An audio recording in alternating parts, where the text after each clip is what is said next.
नमस्कार दोस्तों, स्वागत है एक बार फिर से आप सभी का हमारे इस चैनल में जिसका नाम है ऑल हिट एग्जाम।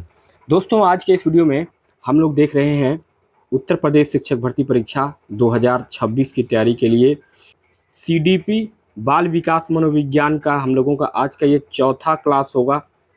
इसके पहले 3 वीडियो हमने बना चुका है ऑलरेडी सीडीपी बाल विकास मनोविज्ञान का। अगर आपने नहीं देखा है तो एक बार ज़रूर देखिए चैनल के प्लेलिस्ट में जा करके, ताकि आपको, क्योंकि मैं शुरू से पढ़ा रहा हूँ, एकदम स्टार्टिंग से पढ़ा रहा हूँ और यूपी टेट का जो लेटेस्ट सिलेबस है उसके हिसाब से, उसके अकॉर्डिंग मैं पढ़ा रहा हूँ। तो पहले से शुरुआत से देखेंगे तो आपको ज़्यादा समझ में आएगा। मैं ये उन लोगों के लिए बता रहा हूँ जो लोग ये पहली वीडियो देख रहे हैं। तो चलिए दोस्तों, स्टार्ट करते हैं। इसके पहले वाले यानी कि थर्ड वाले वीडियो में हम लोगों ने पढ़ा था हावर्ड गार्डनर का बहुबुद्धि सिद्धांत। हावर्ड गार्डनर का बहुबुद्धि का सिद्धांत हम लोगों ने पढ़ा था, जिसमें कि हावर्ड गार्डनर ने बताया था कि बुद्धि 9 प्रकार की होती है। कितने प्रकार की होती है? 9 प्रकार की, जिसमें भाषागत बुद्धि, तार्किक गणितीय बुद्धि, संगीतात्मक बुद्धि, शारीरिक गति संवेदी बुद्धि, देशिक बुद्धि, अंतर व्यक्तिक बुद्धि और अंतः वैयक्तिक बुद्धि। इसके बाद प्रकृतिवादी बुद्धि और अस्तित्वपरक बुद्धि। तो ये हावर्ड गार्डनर के 9 बहुबुद्धि सिद्धांत को हम लोगों ने पढ़ लिया था, और उसके बाद आज हम लोग यहाँ से शुरू कर रहे हैं इस चौथे वीडियो में सीडीपी बाल विकास मनोविज्ञान के स्टर्नबर्ग का बुद्धि का त्रिचापी सिद्धांत, स्टर्नबर्ग त्रिचापी थ्योरी ऑफ इंटेलिजेंस। दोस्तों, इसलिए स्टार्ट करते हैं। स्टर्नबर्ग का बुद्धि का त्रिचापी सिद्धांत में स्टर्नबर्ग क्या कहते हैं? 1985 में यह सिद्धांत उन्होंने प्रस्तुत किया, स्टर्नबर्ग ने प्रस्तुत किया अपना त्रिचापी सिद्धांत। और इसके अनुसार बुद्धि वह योग्यता है जिससे व्यक्ति अपने पर्यावरण के प्रति अनुकूलित यानी कि एडॉप्ट होता है, अपने व अपने समाज और संस्कृति के उद्देश्यों की पूर्ति के लिए पर्यावरण के कुछ पक्षों का चयन करता है और उन्हें परिवर्तित करता है। स्टर्नबर्ग ने बुद्धि के त्रिचापी सिद्धांत की संरचना की जो बातें बताई है वह 3 प्रकार की बुद्धि है, जिसमें आपका पहला आता है घटकी या विश्लेषणीय बुद्धि यानी कि कंपोनेंटियल इंटेलिजेंस। दूसरा आता है अनुभव जनित या सृजनात्मक बुद्धि, जिसको एक्सपेरिएंटल इंटेलिजेंस। और तीसरा आता है संदर्भी या प्रायोगिक बुद्धि, जिसे कंसेप्चुअल इंटेलिजेंस कहा जाता है।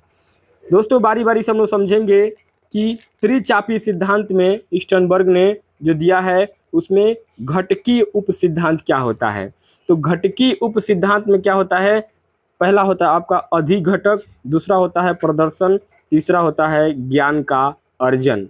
उसके बाद दूसरा आता है आपका आनुभविक उप सिद्धांत। आनुभविक उप सिद्धांत में आता है आपका नवीनता, दूसरा आता है स्वचालन, तीसरा है त्रिचापी सिद्धांत में सांदर्भिक उप सिद्धांत। सांदर्भिक उप सिद्धांत में आपका पहला आता है अनुकूलन, दूसरा आता है चयन और तीसरा आता है आकार देना। ठीक है दोस्तों, एक एक करके डिटेल में समझते हैं कि स्टर्नबर्ग के त्रिचापी सिद्धांत में घटकी बुद्धि क्या है, प्रयोगात्मक बुद्धि क्या है और सांदर्भिक बुद्धि क्या है। घटकी बुद्धि यानी कि कंपोनेंटियल इंटेलिजेंस किसे कहते हैं? तो दोस्तों, इस बुद्धि के अंतर्गत यानी कि घटकी बुद्धि कंपोनेंटियल इंटेलिजेंस के अंतर्गत व्यक्ति किसी समस्या का समाधान करने के लिए प्राप्त सूचनाओं का विश्लेषण करता है। यह शैक्षिक उपलब्धि से अधिक संबंधित होता है। इस बुद्धि के 3 घटक होते हैं। पहला होता है आपका अधिघटक, जिसके द्वारा व्यक्ति योजनाएं बनाता है कि उसको क्या करना है, कैसे करना है, और इसमें अवधान यानी कि अटेंशन, कोडिंग, स्मरण शक्ति आदि का प्रयोग होता है अधिघटक बुद्धि में। उसके बाद ज्ञान अर्जन घटक ज्ञान का अर्जन करते हैं और विभिन्न रणनीतियों का प्रयोग करने में सहायता करते हैं। तो इसे हम कहते हैं घटकी बुद्धि, कंपोनेंटियल इंटेलिजेंस। ठीक है, चलिए अब दूसरा देखते हैं प्रयोगात्मक बुद्धि यानी कि एक्सपीरियंशियल इंटेलिजेंस। तो यहाँ एक्सपीरियंशियल इंटेलिजेंस, प्रयोगात्मक बुद्धि, वह बुद्धि जिसके द्वारा व्यक्ति किसी नई समस्या के समाधान हेतु अपने पूर्व अनुभवों का सृजनात्मक रूप से उपयोग करता है। इसमें दो घटक शामिल होते हैं। इसमें पहला होता है स्वचालन और दूसरा होता है नवीनता। स्वचालन का अर्थ होता है कि सूचना प्रक्रिया के कुछ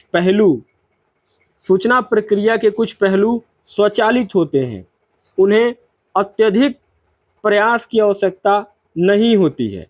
यह व्यक्ति को नवीन विचारों को लाने में संज्ञानात्मक संशोधनों अमेंडमेंट का प्रयोग करने के योग्य बनाता है। यानी प्रयोगात्मक बुद्धि जो है, इसमें व्यक्ति किसी नई प्रकार की समस्या के समाधान के लिए अपने पहले के अनुभवों को सृजनात्मक रूप से प्रयोग करता है और इसमें दो घटक शामिल होते हैं। एक होता है स्वचालन, दूसरा होता है नवीनता।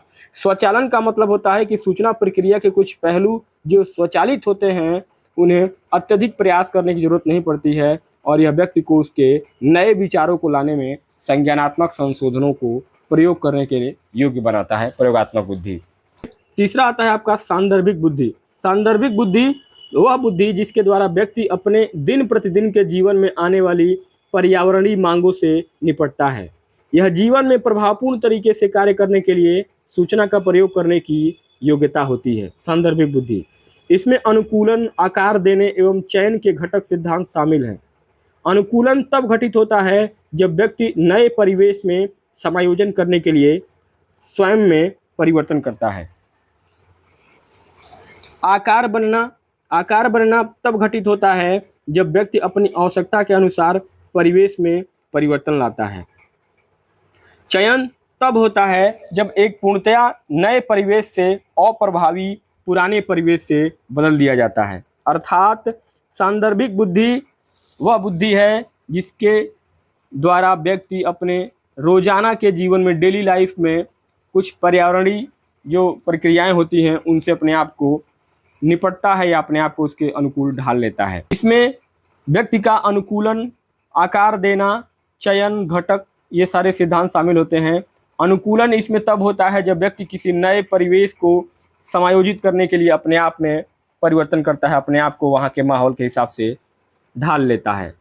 आकार बनना तब होता है जब व्यक्ति अपनी आवश्यकता के अनुसार अपने परिवेश में अपने आप को परिवर्तन ला ले। और चयन तब होता है जब एक पूरी तरीके से नए परिवेश से अप्रभावी पुराने परिवेश में अपने आप को बदला जाए। तो ये सांदर्भिक बुद्धि होती है, कंसेप्चुअल, यानी कि जहाँ जैसा माहौल रहेगा उस हिसाब से अपने आप को ढालने की प्रक्रिया जो है वो सांदर्भिक बुद्धि में आती है। इसके बाद आता है आपका अगला टॉपिक आता है बुद्धि का PASS model, model of PASS intelligence. दोस्तों, बुद्धि के इस मॉडल को जेपी दास, जैक नागलिरी व किर्बी ने 1994 में विकसित किया था। पास का मतलब होता है योजना यानी कि प्लानिंग, भाव प्रबोधन, अवधान यानी कि एरेजुअल अटेंशन, सहकालिक यानी कि सिमुलेशनियस तथा अनुक्रमणिक प्रक्रमण यानी कि सक्सेसिव प्रोसेसिंग। यह सिद्धांत लुरिया के मस्तिष्क की 3 क्रियात्मक यूनिट की अवधारणा पर आधारित होती है। इसमें पहली यूनिट होती है कोर्टिकल यानी कि वल्कुटी, कोर्टिकल यानी कि वल्कुटी भाव प्रबोधन व अवधान यानी कि कॉर्टिकल एरोजुअल अटेंशन पर आधारित है तथा मस्तिष्क स्तंभ व जालीदार सक्रिय प्रणाली में स्थित होती है। यह व्यक्ति को सूचना का प्रक्रमण यानी कि सूचना का प्रोसेस करने के योग्य बनाती है। और अच्छे से क्लियर हो जाएगा जब आपके अध्यापक कहते हैं कि विशेष दिन या अमुक दिन आप सबकी परीक्षा है, तो आपका भाव प्रबोधन बढ़ जाता है और आप विशिष्ट अध्यायों पर अधिक ध्यान देने लगते हैं। तो ये क्या है? यही आपका है मस्तिष्क का भाव प्रबोधन या अवधान, ठीक है, यानी कि मस्तिष्क स्तंभ और जालीदार सक्रिय प्रणाली। यहाँ व्यक्ति जो है सूचनाओं को प्रयोग करने के योग्य अपने आप को बनाना शुरू कर देता है। तो ही बुद्धि का क्या है, आपका पास मॉडल का पहला यूनिट है। चलिए अब दूसरे यूनिट में क्या होता है। दूसरे यूनिट में इसमें सूचनाओं की कोडिंग, इसमें सूचनाओं की कोडिंग या तो सहकालिक यानी कि अनुक्रमिक प्रक्रमण शामिल है। यह मस्तिष्क के अक्कीपेटल यानी कि ऑसिपिटल तथा पैरिटल लॉब से संबंधित होता है। अब ये क्या होता है, इसमें आपको उदाहरण से समझ में आएगा। जैसे कि ravens progressive matrices RPM, ravens progressive matrices RPM परीक्षण में परीक्षार्थी को एक अपूर्ण यानी कि इनकम्प्लीट डिजाइन दिखा जाता है और उसे दिए गए विकल्पों में से उस विकल्प को चुनना होता है जो दिए गए डिजाइन को पूरा कर सके। सहकालिक प्रक्रमण द्वारा दिए गए अमूर्त चित्रों के पारस्परिक संबंधों को समझने में सहायता मिलती है, जैसे गिनती सीखना, वर्णमाला सीखना आदि जो है वो इस प्रक्रमण के एग्जाम्पल में आते हैं। दूसरा, योजना बनाना। यदि आपके अध्यापक आपकी परीक्षा लेने के लिए कहते हैं तो आपको इसकी योजना बनाते हुए लक्ष्य निर्धारित करना होता है। आप पढ़ने के लिए एक टाइम टेबल बना लेते हैं और आगे इसी तरह आप अपनी परीक्षा तक लक्ष्य को पाने का प्रयास करते हैं। तो ये उसी के अंतर्गत आपका आता है दूसरी यूनिट कि इसमें जो है कोडिंग या तो सहकालिक होगा या अनुक्रमिक प्रक्रमण में शामिल होगा। यह मस्तिष्क के ऑक्यूपेटल या पैरिटल लॉब से संबंधित होता है। देखिए, इसमें प्रक्रियाओं का जो स्वरूप है और उसका मूल्यांकन है, तो इन सभी प्रक्रियाओं का स्वरूप अंतःक्रियात्मक यानी कि इंटरएक्टिव तथा गतिशील यानी कि डायनेमिक होता है। दास अगलीरी ने एक परीक्षण माला विकसित किया जिसे संज्ञानात्मक मूल्यांकन प्रणाली यानी कॉग्निटिव असेसमेंट सिस्टम कहा गया, और यह 5 से 18 वर्ष तक के बच्चों का संज्ञानात्मक प्रक्रियाओं का मापन कर सकती है। बुद्धि में व्यक्तिगत विभिन्नताएं और अंतःक्रिया। बुद्धि में व्यक्तिगत भिन्नताएं, इंडिविजुअल डिफरेंस इन इंटेलिजेंस। कुछ लोग कम बुद्धिमान होते हैं तथा कुछ लोग अधिक बुद्धिमान होते हैं, और यह सब होता है आनुवांशिकी और पर्यावरण के कारण। आनुवांशिकी और पर्यावरण के कारण बुद्धि आनुवांशिकता और पर्यावरण की अंतःक्रिया का क्या है, परिणाम है। बुद्धि जैसे आनुवांशिकता क्या है, तो यहाँ बुद्धि पर आनुवांशिकता और पर्यावरण दोनों का प्रभाव पड़ता है। बुद्धि पर आनुवांशिकता के प्रभावों के प्रमाण मुख्य रूप से जुड़वा बच्चों के अध्ययन से प्राप्त होते हैं। इन अध्ययनों से यह पाया गया है कि बुद्धि गोद लेने वाले माता पिता की अपेक्षा जन्म देने वाले माता पिता के अधिक समान होती है। ठीक है। पर्यावरण में क्या होता है कि जैसे जैसे बच्चों की आयु बढ़ती है उनका बौद्धिक स्तर गोद लेने वाले माता पिता की बुद्धि के स्तर के पास पहुंच जाता है। अर्थात हम कह सकते हैं कि बुद्धि आनुवांशिकता और पर्यावरण की एक जटिल अंतःक्रिया का परिणाम होती है। ठीक है। जैसे माता पिता की बुद्धि दिमाग होगा और जैसा वहाँ का पर्यावरण होगा उसी हिसाब से बच्चे का विकास संभव हो पाएगा। ठीक है दोस्तों, चलिए अब देखते हैं बुद्धि की कुछ विभिन्न परिभाषाएं। बुद्धि की विभिन्न परिभाषाओं में डेफिनेशन ऑफ इंटेलिजेंस में थॉर्नडाइक क्या कहते हैं। थॉर्नडाइक ने कहा है कि वास्तविक परिस्थिति के अनुसार अपेक्षित प्रतिक्रिया की योग्यता ही बुद्धि कहलाती है। यानी कि रियल सिचुएशन के अनुसार जो रिएक्शन प्रतिक्रिया आप देते हैं वही आपकी बुद्धि होती है। दूसरा, टर्मन क्या कहते हैं। टर्मन के अनुसार कि अमूर्त यानी कि एब्स्ट्रैक्ट वस्तुओं के विषय में सोचने की योग्यता ही बुद्धि है। अमूर्त यानी कि जो आपके सामने नहीं है उसके बारे में सोचने की क्रिया को टर्मन जो है वो बुद्धि मानते हैं। बंकिंघम क्या कहते हैं। बंकिंघम के अनुसार सीखने की शक्ति ही बुद्धि है। ये दोस्तों ये सब पॉइंट याद रखिएगा, ये परीक्षा में सीधे आता है क्वेश्चन कि किसने बुद्धि के बारे में क्या बोला है। इसके बाद बीने और साइमन क्या कहते हैं। तो बीने और साइमन का ये कहना है कि निर्णय, सद्भावना, समझने की योग्यता, तर्क करने व वातावरण में अपने आप को व्यवस्थित करने की शक्ति ही बुद्धि कहलाती है। कुछ इन्होंने बुद्धि में सब कुछ जोड़ दिया है। बीने और साइमन ने कहा है कि निर्णय लेना, सद्भावना, समझने की योग्यता, तर्क करने की और वातावरण में अपने आप को व्यवस्थित करने की शक्ति ही क्या कहलाती है, बुद्धि कहलाती है। गाल्टन क्या कहते हैं। गाल्टन कहते हैं कि बुद्धि पहचानने और सीखने की शक्ति है। यानी कि बुद्धि वह है जिससे आदमी एक दूसरे को पहचानता है और सीखने की शक्ति होती है, वह बुद्धि कहलाता है। वुडवर्थ क्या कहते हैं? वुडवर्थ कहते हैं कि बुद्धि कार्य करने की एक विधि है, यानी कि बुद्धि जो है वुडवर्थ के अनुसार बुद्धि जैसे आप काम करने का क्या है, एक तरीका है, एक विधि है। तो बुद्धि की परिभाषा आप लोग ये सब देख लीजिएगा, मनोवैज्ञानिकों के अनुसार ये परीक्षा में आता है। चलिए आगे अब देखते हैं बुद्धि के प्रकार, टाइप ऑफ इंटेलिजेंस। थॉर्नडाइक और गैरेट ने बुद्धि को 3 भागों में बांटा था। थॉर्नडाइक और गैरेट ने बुद्धि को 3 भागों में बांटा है, जिसमें पहला आता है आपका अमूर्त बुद्धि, यानी कि एब्स्ट्रैक्ट इंटेलिजेंस। अमूर्त बुद्धि क्या होता है?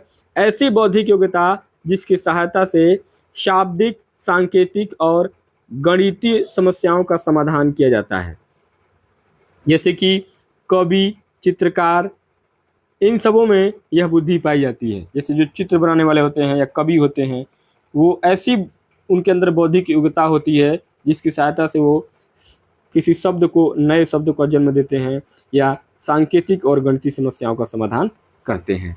दूसरा आता है आपका मूर्त या स्थूल बुद्धि, यानी कंक्रीट इंटेलिजेंस।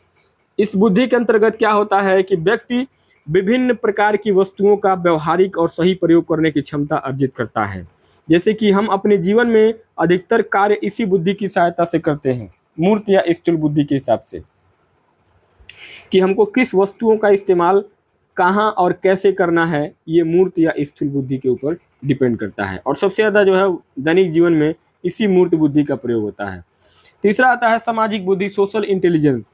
सामाजिक बुद्धि में क्या होता है कि वे ऐसी सामाजिक बुद्धि होती है जिसमें बौद्धिक योग्यताएं जिनका उपयोग करके व्यक्ति सामाजिक परिवेश के साथ समायोजन, एडजस्टमेंट स्थापित करता है। सामाजिक बुद्धि का मतलब ये हुआ कि समाज में आप अपने आप को कैसे, किस तरीके से, हमको किस तरीके के लोगों से कैसे बातें करनी है, कहाँ किस तरीके से हमको बोलना है, अपना व्यवहार करना है और अपना रिएक्शन देना है। तो ये सारी चीज़ें जो है आपको सामाजिक इंटेलिजेंस यानी कि सोशल इंटेलिजेंस, सामाजिक बुद्धि में सीखने को मिलता है। चलिए अब आगे आते हैं बुद्धि का मूल्यांकन और परीक्षण, evaluation and test of intelligence. सबसे पहले 1905 में बीने और साइमन ने बुद्धि के मापन का प्रयास किया। उन्होंने मानसिक आयु, मेंटल एज और कालानुक्रमिक आयु यानी कि क्रोनोलॉजिकल एज, सीए का कॉन्सेप्ट दिया। मानसिक आयु क्या होता है? मानसिक आयु के माप का अर्थ है कि किसी व्यक्ति का बौद्धिक विकास अपने आयु वर्ग के अन्य व्यक्तियों की तुलना में कितना हुआ है। यदि किसी बच्चे की मानसिक आयु 6 वर्ष है, इसका अर्थ है कि किसी बुद्धि परीक्षण पर उस बच्चे यानी कि परफॉर्मेंस 5 वर्ष के बच्चे के परफॉर्मेंस के बराबर है। तो और कालानुक्रमिक आयु, क्रोनोलॉजिकल एज, कालानुक्रमिक आयु जन्म लेने के बाद बीत चुकी अवधि के बराबर होती है। अब इसमें जो है विचलन क्या होता है? विचलन देखिए, बौद्धिक मंदता क्या होती है? यदि एक तीव्र बुद्धि बच्चे की मेंटल एज उसकी सीए यानी क्रोनोलॉजिकल एज से 2 वर्ष कम है, तो बीने और साइमन ने इसे बौद्धिक मंदता कहा है। बुद्धिलब्धि निकालने का सूत्र उन्होंने दिया था 1912 में। विलियम ईस्टर्न ने बुद्धिलब्धि यानी कि आईक्यू का एक कॉन्सेप्ट दिया था। वो क्या था, चलिए आगे देखते हैं आपको। तो ये आपको ध्यान में रखना है, सबका स्क्रीनशॉट आप लेते चलिए दोस्तों, नहीं तो पीडीएफ में आपको टेलीग्राम पे दे दूंगा। बुद्धिलब्धि निकालने की गणना और टर्मन का वर्गीकरण कैसे है वो समझिए।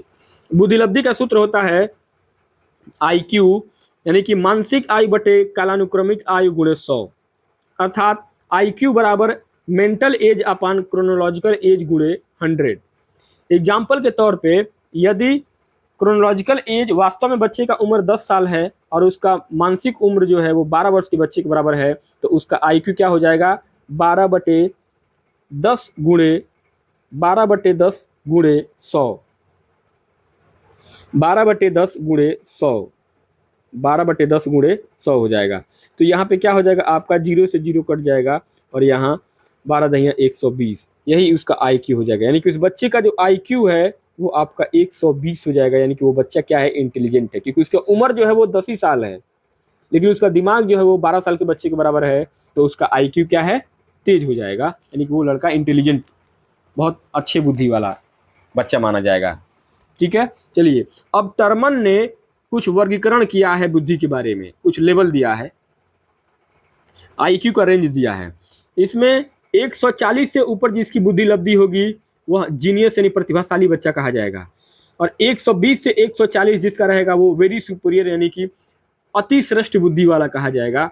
110 से 120 जिसकी बुद्धि लब्धि आएगी वह सुपीरियर यानी कि श्रेष्ठ बुद्धि वाला कहा जाएगा। और 90 से 110 वाले जो बुद्धि लब्धि वाले होते हैं वो औसत बुद्धि वाले होते हैं यानी एवरेज आदमी होता है। 80 से 90 जिसकी बुद्धि लब्धि आएगी वह डल यानी कि मंद बुद्धि कहलाएगा। और 70 से 80 जिसका बुद्धि लब्धि आता है वह फीबल यानी कि कमजोर बुद्धि वाला होता है। 50 से 70 जिनका आता है वो मोरॉन्स यानी कि छीड़ बुद्धि वाले कहे जाते हैं। और 25 से 50 जिनका आता है वो मूर्ख बुद्धि कहे जाते हैं। और 0 से 25 जिनका होता है वह जड़ बुद्धि होते हैं यानी कि इडियट कहे जाते हैं। तो ये एक लेवल दिया गया है टर्मन के हिसाब से। टर्मन ने इस बुद्धि लब्धि का वर्गीकरण किया है। 140 से लेकर के यानी 0 से लेकर के 140 स्तर तक के जो व्यक्ति हैं उनको किस किस कैटेगरी में बांटा गया है वो टर्मन ने एक दिया है वर्गीकरण। तो इसको याद रखिएगा दोस्तों। चलिए आगे बढ़ते हैं। अब आता है आपका बुद्धि में विचलन, वेरिएबल इन इंटेलिजेंस, बौद्धिक न्यूनता। बौद्धिक न्यूनता दोस्तों, कुछ बच्चे ऐसे होते हैं जिन्हें बहुत साधारण कौशलों को सीखने में भी बहुत कठिनाई होती है। और ऐसे बच्चों को जिनमें बौद्धिक न्यूनता होती है उन्हें बौद्धिक रूप से अशक्त यानी कि अशक्त कहा जाता है। और इन बच्चों के IQ 70 से भी कम होती है और उनकी बौद्धिक प्रकार्यात्मकता इंटेलेक्चुअल फंक्शनिंग सामान्य से पर्याप्त कम समझी जाती है। बौद्धिक अशक्तता के विभिन्न वर्ग होते हैं, कैटेगरी होती है। इससे पहला आता है आपका निम्न कैटेगरी जिसमें IQ लेवल 55 से 70 होता है। उसके बाद सामान्य आता है, मॉडरेट में IQ अगर 35 से 40 या 55 से 50 से 55 होता है।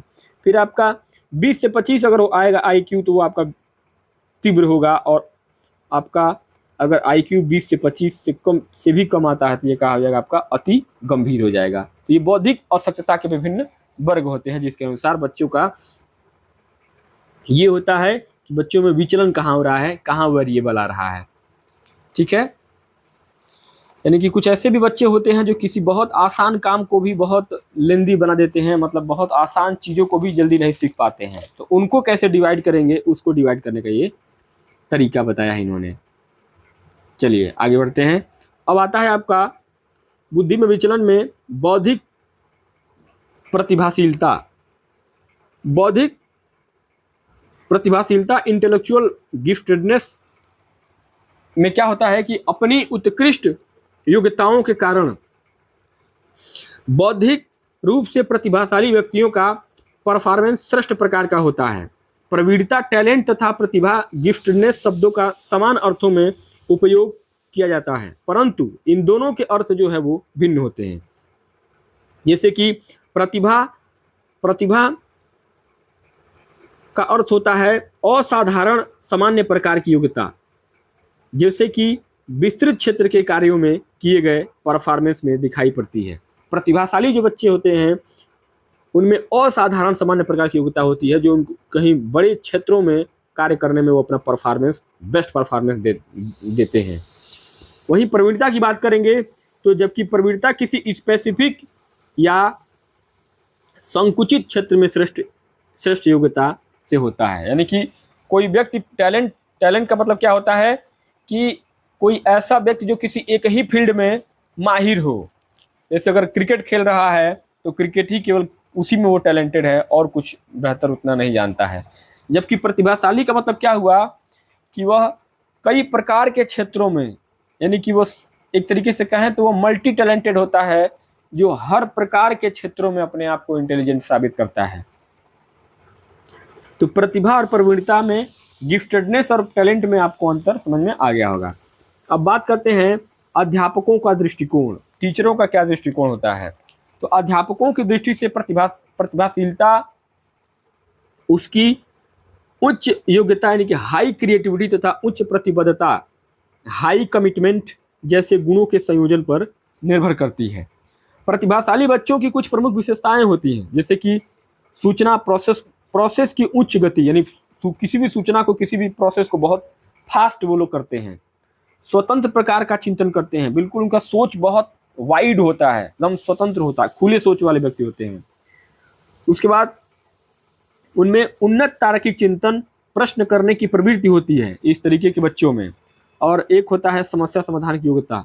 तो ये प्रतिभाशाली बच्चों की जो मुख्य विशेषताएं होती हैं, प्रोसेस करने की क्षमता नंबर 1 पे होगी, बहुत तेज होगा, बिल्कुल खुले विचार वाले होते हैं, बहुत ज़्यादा दिमाग लगाते हैं, बहुत चिंतन करते हैं, और उनकी तार्किक चिंतन जो है वो बहुत लॉजिकल होती है, और हमेशा वो प्रश्न कुछ न कोई प्रश्न पूछते रहते हैं।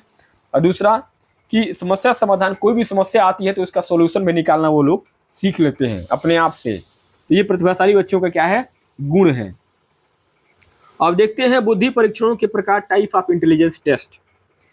दोस्तों आमतौर पर यह बुद्धि 3 प्रकार की मानी गई है। पहला है आपका वैयक्तिक और समूह परीक्षण, दूसरा शाब्दिक, अशाब्दिक और निष्पादन परीक्षण, तीसरा संस्कृति निष्पक्ष और संस्कृति अभिनत बुद्धि।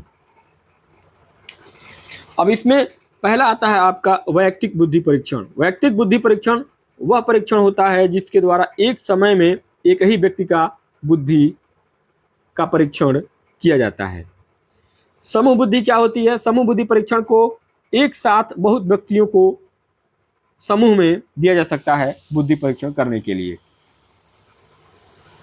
दूसरा है आपका शाब्दिक और अशाब्दिक परीक्षण। शाब्दिक और अशाब्दिक, वर्बल और नॉन वर्बल टेस्ट में क्या होता है कि शाब्दिक परीक्षणों में परीक्षार्थी को मौखिक या लिखित रूप में शाब्दिक अनुक्रियाएं करनी होती हैं, और यह केवल साक्षर व्यक्ति को ही दिया जा सकता है।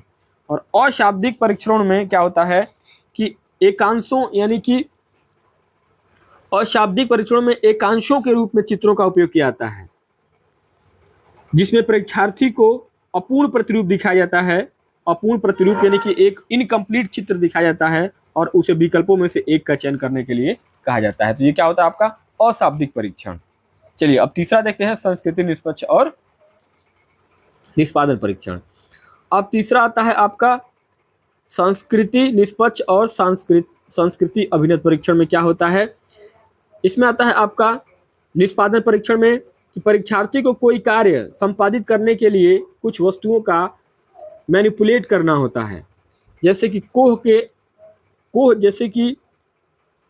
कोह के ब्लॉक डिजाइन परीक्षण में लकड़ी के कई घनाकार टुकड़े होते हैं जिन्हें मिलाकर एक डिजाइन बनाना होता है। तो ये आपका निष्पादन परीक्षण कहलाता है, यानी कि परफॉर्मेंस देना होता है। इसके बाद आपका अगला आता है तीसरा, संस्कृति निष्पक्ष परीक्षण, संस्कृत अभिनत परीक्षण। इसमें क्या होता है कि बहुत से बुद्धि परीक्षण उस संस्कृति के प्रति बेस्ड होते हैं जिसमें वो विकसित किए जाते हैं।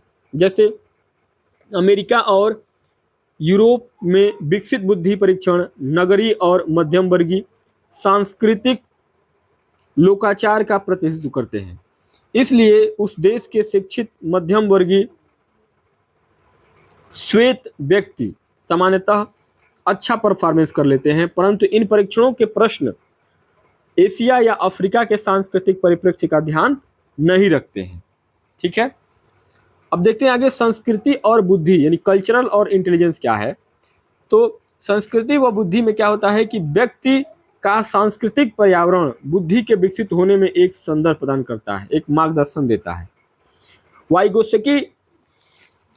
वाइगोत्स्की का यह कहना है कि संस्कृति एक ऐसा सामाजिक संदर्भ प्रदान करती है जिसमें व्यक्ति रहता है, विकसित प्रदान करती है और अपने आसपास के जगत को समझता है। से रीति रिवाज, विश्वास, अभिवृत्तियों के अनुरूप ही किसी व्यक्ति की बुद्धि ढलने की संभावना होती है। स्टर्नबर्ग के अनुसार बुद्धि संस्कृति का उत्पाद होती है। संस्कृति का क्या है? उत्पाद होती है। ठीक है दोस्तों, यहाँ तक आपको समझ में आ गया। चलिए अब आगे बढ़ते हैं। सामवेगिक बुद्धि। सामवेगिक बुद्धि क्या है? सामवेगिक बुद्धि का कॉन्सेप्ट सामान्य बुद्धि की भारतीय परंपरा की अवधारणा से निर्मित है। सामवेगिक बुद्धि अनेक कौशलों जैसे अपने और दूसरे व्यक्तियों के संवेगों का परिशुद्ध मूल्यांकन, प्रकटीकरण तथा संवेगों का रेगुलेशन आदि का एक सेट है, और यह बुद्धि का भावात्मक पक्ष होता है। सामवेगिक बुद्धि का कॉन्सेप्ट सैलोवी और मेयर ने प्रस्तुत किया था। किसने? सैलोवी और मेयर ने प्रस्तुत किया था, याद रखिएगा। सामवेगिक बुद्धि का मॉडल। अब आता है अभिक्षमता। अभिक्षमता क्या है? अभिक्षमता क्रियाओं के किसी विशिष्ट क्षेत्र की विशेष योग्यता को कहते हैं अभिक्षमता, एप्टीट्यूड। क्रियाओं के किसी विशिष्ट क्षेत्र की विशिष्ट योग्यता को किसी विशेष क्षेत्र के ज्ञान या कौशल के अर्जन करने की क्षमता एप्टीट्यूड कहलाती है। ठीक है, किसी विशेष क्षेत्र के ज्ञान या कौशल के अर्जन करने की क्षमता एप्टीट्यूड कहलाती है। अभिरुचि क्या है, इंटरेस्ट क्या है, तो किसी विशेष कार्य को करने की प्रायोरिटी ही आपकी अभिरुचि कहलाती है। जैसे कि अभिरुचि एक आंतरिक प्रेरक शक्ति है जो हमें ध्यान देने के लिए किसी व्यक्ति, वस्तु, क्रिया के प्रति प्रेरित करती है और उत्साहित करती है। सामयिक बुद्धि आपने समझा, अभिक्षमता आपने समझा, अभिरुचि समझा। अब चलिए आगे बढ़ते हैं। अब देखते हैं क्रिएटिविटी, सृजनात्मकता और बुद्धि। क्रिएटिविटी क्या है, तो क्रिएटिविटी किसी कार्य को नए ढंग से या नए तरीकों से करने की क्षमता को सृजनात्मकता कहा जाता है। कुछ व्यक्तियों में यह बहुत अधिक मात्रा में और कुछ में बहुत कम मात्रा में होता है। कुछ व्यक्तियों की सृजनात्मकता लेखन, कुछ की नृत्य या संगीत में, अर्थात अलग अलग क्षेत्रों में हो सकती है। किसी समस्या का नए प्रकार का समाधान खोजने, आविष्कार करने की, कविता लिखने या इसी प्रकार के अन्य क्षेत्र में सृजनात्मकता की अभिव्यक्ति का प्रेक्षण किया जाता है। ठीक है, तो क्रिएटिविटी आपने समझा कि कोई भी काम अगर नए तरीके से, नए ढंग से किया गया, नया काम जो है वो क्या हो जाएगा, क्रिएटिविटी हो जाएगा, सृजनात्मकता हो जाएगा। उदाहरण के लिए देखा जाए तो प्रिया को उसके अध्यापक एक श्रेष्ठ छात्रा मानते हैं। वह अपने काम को समय से पूरा करती है, उच्चतम ग्रेड प्राप्त करती है, अध्यापक के अनुदेशों को ध्यान से सुनती है और समझती है, परंतु शायद ही कभी कोई ऐसा विचार रखती है जो उसका अपना हो। तो यहाँ पे क्या हो जाएगा, वहीं अगर राज की बात करेंगे तो राज एक ऐसा छात्र है जो अध्ययन में एवरेज है और परीक्षा में भी मध्यम श्रेणी का प्रदर्शन करता है।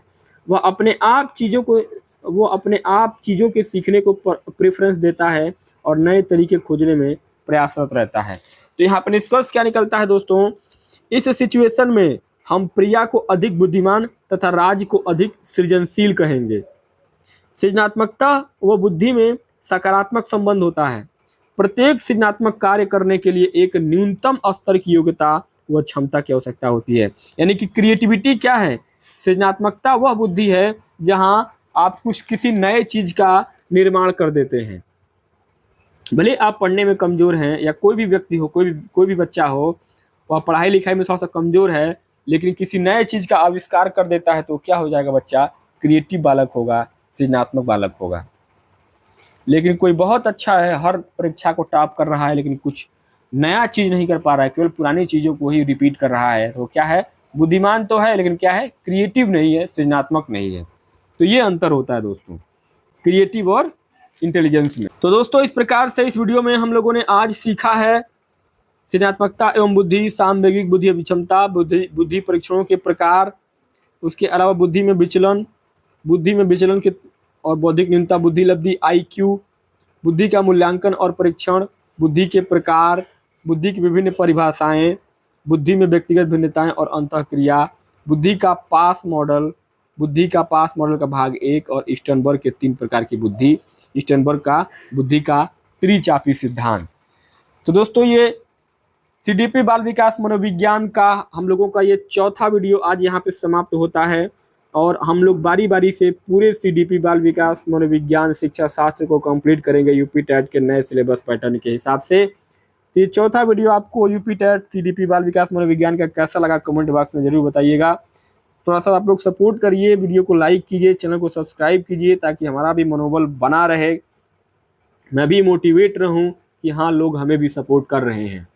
तो वीडियो बनाने में थोड़ा सा और इंटरेस्ट आता है, आप लोग सपोर्ट नहीं करेंगे तो उतना मोटिवेशन नहीं मिल पाएगा जितना आप लोगों के लाइक, कमेंट और सब्सक्राइब से मिलता है दोस्तों। तो मिलते हैं नेक्स्ट वीडियो में नए टॉपिक के साथ, तब तक के लिए बहुत बहुत धन्यवाद।